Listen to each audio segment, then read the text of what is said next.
बालेंसा के आगे अब इंडिया भी झुक गया है। मतलब भाई साहब, बालेंसा ने जो बॉर्डर पे कड़ाई किया था और 100 रुपये वाला जो नियम जब से उन्होंने लगाया है, तब से लेकर अभी तक इंडिया के जितने भी बॉर्डर साइड के व्यापारी हैं, चाहे वो दुकानदार हो, मतलब भाई साहब उनका व्यापार ठप हो चुका है। और उसको लेकर उन्होंने बालेंसा के विरुद्ध में रैली निकाली है, जुलूस निकाली है। और आप कह सकते हो कि बालेंसा ने सिर्फ एक तो मतलब अपने देशों पर मतलब कंट्रोल किया है, और उससे सिर्फ नेपाल को घाटा नहीं हुआ है, बल्कि जितने भी वो व्यापारी, इंडियन व्यापारी है जो बॉर्डर के आसपास में रहते हैं और नेपाल से ही मतलब उनका कारोबार चलता है, उनके लिए बहुत ही ज़्यादा दिक्कत हो चुका है। और अब वो लोग जो है बालेंसा के विरुद्ध में इंडिया में ही विरोध कर रहे हैं।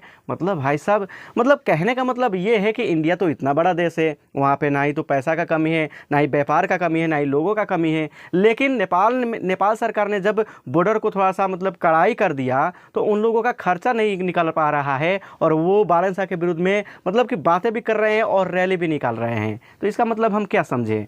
मतलब बालेंसा ने सिर्फ एक कड़ाई किया, और उसके बाद नेपाल का क्या मतलब कि उनके लिए इम्पोर्टेंस है अब उनको समझ में आया है। यानी कि जितने भी हम नेपाली मतलब इंडिया में जाकर वहाँ पे सामान किनते थे या फिर वहाँ से कारोबार करते थे, उससे सिर्फ हमारा फ़ायदा नहीं था, बल्कि उनको सबसे ज़्यादा फ़ायदा था। लेकिन वो उस टाइम पे समझ नहीं रहे थे। उस टाइम पे आपसे मतलब कि बाटा बहुत ज़्यादा काटते थे और आपको घाटा मतलब कि होता था। लेकिन अब जो है उनको समझ में आया है कि आखिर नेपाल कितना मतलब कि इम्पोर्टेंस है उनको, उनके लिए जो बॉर्डर के आसपास में रहते हैं और व्यापार करते हैं। कहने का मतलब ये है कि बालेंसा के आगे उनका भी कुछ नहीं चल रहा है, और वो अभी मतलब जुलूस निकाल रहे हैं बालेंसा के विरुद्ध में, और वो भी इंडिया में रहते हुए। यानी कि बालेंसा का अच्छा काम देखकर सिर्फ नेपाल में ही नहीं, इंडिया में उनका विरोधी बहुत ज़्यादा दिखाई दे रहे हैं। लेकिन इतने विरोधी से मतलब उनका कुछ होने वाला तो नहीं है। और रही बात ये बॉर्डर की कड़ाई को लेकर, तो भाई साहब अब आपको शायद समझ में आया होगा कि क्यों उन्होंने बॉर्डर पे कड़ाई किया था और 100 रुपये वाला नियम लगाया था। तो बालेंसा को लेकर आप क्या कहना चाहोगे, कमेंट में बताना, और इस वीडियो को लाइक करके शेयर भी कर देना।